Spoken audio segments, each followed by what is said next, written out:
Welcome to the ball. First of all, I'd like to welcome y'all to 13th annual Cottonmouth Ball. Gotta love that song, man.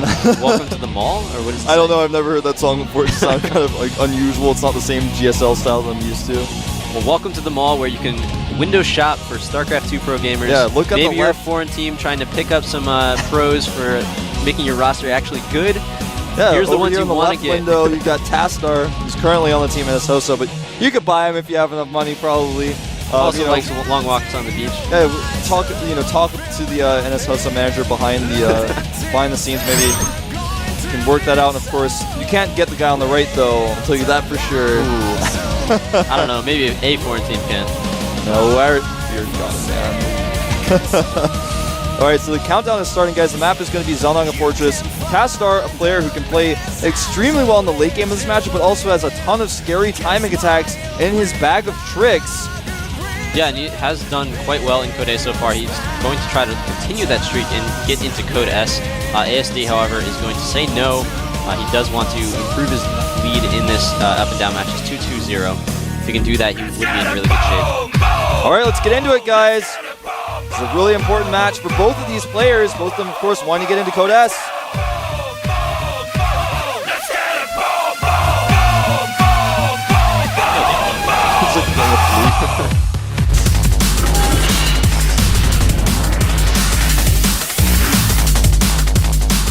All right, over here on the right side of the map, a player named after a Protoss hero on the team NS Hosa. Ladders all the time. He is NS Hosa, Tassadar. I actually played against this guy in the beta quite a bit, and see him on the ladder sometimes. He's just always playing. And up here at the top left, member of the team FX Open, ASD Poyu. We're still using the ASD Foyu name, because Foyu is a clan and team that FX Open really respects. And I'm not entirely, I'm like trying to just read the pictures to figure it out. I just don't know, man. Like, I just have no idea. By the way, thanks to our sponsors at Pepsi, G-Skill, and Ola ebook. So yeah, Tassadar here is a Protoss player. He did, again, make it to the semifinal or the finals of Code A if you're just tuning in now. He is from the NS Hosa team, a little-known team because it did just get started. Doesn't have any superstars quite yet. It's a university-sponsored team. Yeah, they're actually in the university building. That's where their team house is.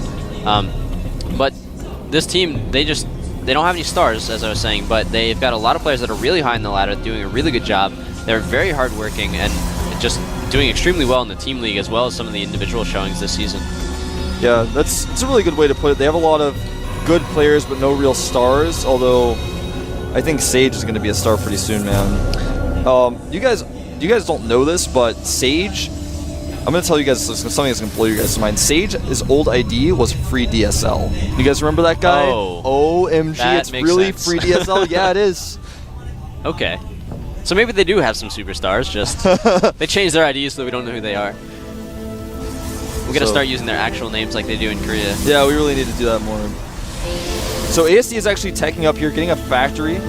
In Korea, this type of build isn't that common at the highest level. You do sometimes see the little timing attacks, the Cloak Banshee openers, but at the highest level you don't see that a lot. But it's kind of like an old school style. Yeah, it's something that happened a lot in the beta. He's also going to get this reactor out. He can get out a lot of Marines to support whatever he goes for, or he can actually get out 2 Hellions really, really quickly. Those 2 Hellions can actually fight off any sort of really aggressive Stalker if the Protoss player is not careful, because once the Hellion takes a few shots, you just send it home to get repaired. No actual losses are taken, and you can get a lot of the map control. As you see in the center of the map, there is that Zelnaga Watchtower that does disappear after a few minutes of the game. So it gives Tassadar a little bit of map control right now, but that's going to go away very, very soon. It's not going to help him in the mid-game to know when the pushes are actually coming. There's actually a really early Twilight Council. What we're going to see here, I think, it could be Blink. Tassadar loves Blink on this map. In fact, he used Blink, or it could be a Dark Shrine. And either way, though, this build that we're seeing from ASD, if he goes for Cloak, which I believe he will, he's got 2 gases up and running before that's even going to be switched. I think he's absolutely going to go for Cloak, and that can put a damper on this build pretty quickly. If you can get the Cloak out with the Banshee and get it to your opponent's base, that's GG right there. Well, they have no detection. He's making a second tech lab, so he might not get Cloak. We're going to find out in just a second. Is he going to do it? Nope, he's making the Banshee first. Yeah, he absolutely not getting Cloak. I can read the future. All right, that's good. It's good to have you here. I know. I'm like Han Solo. It's like, I love you. I'm like, I know. So I told girls, man, when I was dating them. And they're like, you sound like Han Solo. They actually like that. So when are you gonna die? Oh well, never, man. Never. That's I'm good. not. I've been frozen in carbonite a few times though. I don't think I'd want to know that if I could actually find that out. A lot of people always ask that question, like if you know when you were going to, you actually want to know. Yeah, that's actually something we should discuss sometime, Trevor. Like at a cafe or something. Have a nice coffee. Yeah, I love talking about stuff like that, man. All right. This conversation's so funny. Okay, robotics facility coming up here for Tassadar. No. The first DT is actually warping in right now. It's going to try to go in there. There is a full wall Yeah, off. this isn't going to work at all, essentially. I mean, unless ASD like falls asleep and doesn't repair those depots. There's also a sand scaved up, so he does know that this is a possibility for it coming. Yep. There's a siege tank as well. With that tech lab on the starport, you can make a Raven. Oh, he even pulled the SCVs at the exact right time. Wow, that's very, very good. Well, he's reaction probably time. played against this guy on the ladder so many times because everyone has. I promise you. That was pretty sick though. That he knew exactly when the DTs were going to come.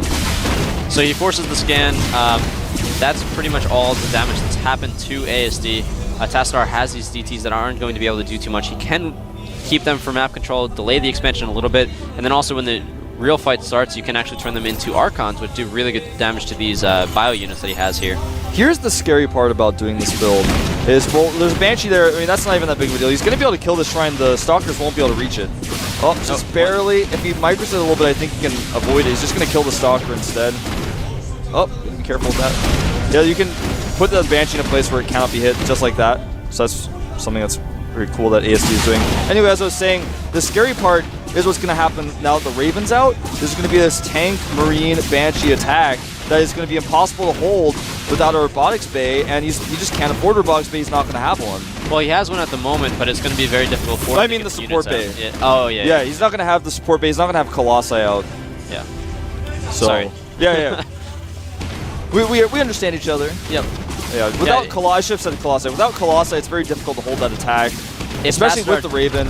If Tassadar does try to invest into an expansion right now, he's really not going to have the units that he needs to be able to defend like you were talking about. It's a really, really scary force from the Terran player because you do have that point defense drone you can throw down as well, which helps a lot of your forces. He hasn't researched siege mode. He's just not even going to. He's going to bring some SCVs.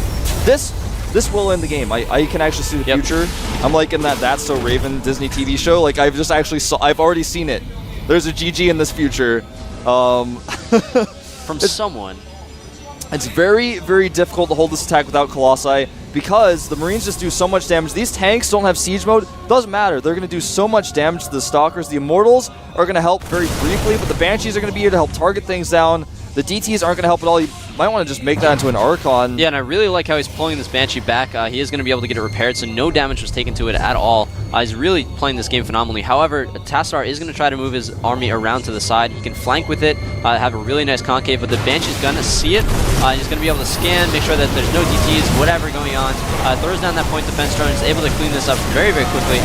Those Immortals are going to do a lot of damage to the tanks, but they aren't focusing on them quite yet because the force fields are in a bad position. They do get taken down very easily. Nothing left here for Tassadar. What is he going to do? I've already seen this, man. I'm having deja vu.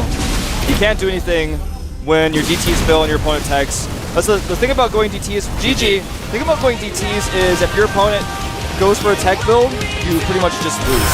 Like you just do. Yeah, and the Raven comes out, you die. There's these things in StarCraft 1 called build order wins, where essentially you gamble on going a certain build. There's a good chance that your opponent's not going to counter it. If they don't, you get slightly ahead. But in the event that they do counter it, you lose. And that's kind of what we saw here in that game right then.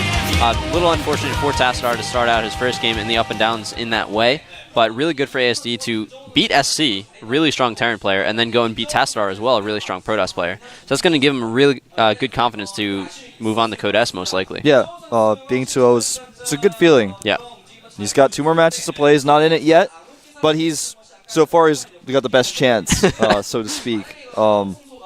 That build is a good build, but I personally, if I want to do a build like this, if I scout gas at all, I'm like, well, I just can't do it. You know, if it's like, oh, if I don't see a tech lab, it's like, you just can't do this build. Maybe go blink instead. Maybe. That's Well, still, that, I think if he goes had close, it's weird. his shrine in a slightly different position so it couldn't get taken out with no recourse at all, might have been a little okay because he could have had Archons in that fight. It's difficult to get the Archons out. They're expensive. It's like, it's a possibility. It could have maybe happened, but the Marines just do so much damage. And in that fight, the Immortals just didn't really play any role. Yeah, they and just sat there and died. There was like 2 Stalkers trying to shoot the Banshees, and that was it for anti-air. So even if he killed all of the Marines in some miraculous, crazy happenstance, the Banshees were just going to kill everything else. There were 2 Stalkers and like 4 Banshees with SCVs repairing them and a point defender. And the Stalkers were like, oh, I'll kill the Banshee. And it's like, blocks all the shots. Oh, okay, I guess I should probably GG. Well, again, like he had to get the robotics facility because he did need to get out and observe in case there was cloak. Otherwise, it's GG right there. And then he just didn't have the gas to get the other units that he needed, like the Stalkers, to be able to counter just in the straight-up fight. Sometimes on a larger map, you can get away with that. You can like hold those attacks just barely. But on Zelda Fortress, it's not possible. And any pros, and he's playing this one again, on Kravos, his second one. Don't be confused, guys. Any pro and Tassadar are different Prodosses. It's like everything's going. I was like, wait, is Tassadar playing again? No, it's any pro. It was, when I see these players' faces, I don't think about them as pro gamers. I just think about them as racists. It's like, oh, over there on the right, it's Noblesse. It's just a Terran. It's not Noblesse, it's just a Terran guy. Terran player, MVP Terran. Must be keen. But yeah, both the Prodosses not doing so far not so good. So far, not so good for these Prodosses. Torch, I'm sorry, I'm just really excited. That's alright, that's how it should be. I know. Terran's a better race. Noblesse spending a lot of time adjusting everything, his hair, his glasses, his headphones. Sign of nervousness, really. Yeah, he's a little bit nervous in this fight. He also probably doesn't have as much experience as any pro. Any pro is pretty laid back at the moment. Probably a little frustrated at the earlier game, but hopefully going to rally. Remember, guys, if any pro doesn't win this game, it's going to be very difficult for him to stay in Code S. It's a very important match for him. Let's find out who's going to take it, any pro or Noblesse, here at the GSL Up and Down matches.